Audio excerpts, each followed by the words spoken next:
Là, je tiens ma feuille en format portrait.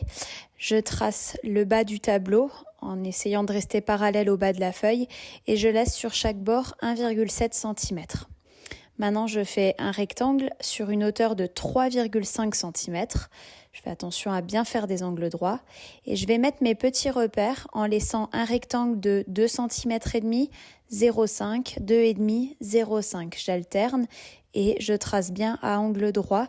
Attention, comme il y a une feuille qui va coulisser dedans, il faut bien que ce soit précis.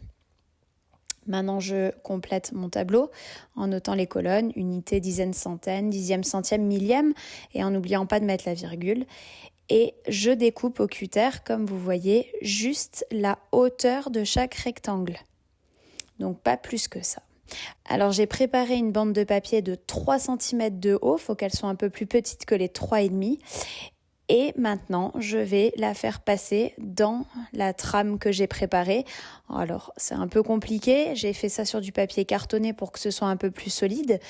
Et donc, il faut faire passer par-dessous les petites bandes et par-dessus les grandes cases puisque c'est là-dessus qu'on va écrire. Bien sûr, c'est possible avant d'enfiler la bande de plastifier la bande. Ça permet de pouvoir écrire avec des feutres pour tableau dessus. Voyons rapidement un exemple.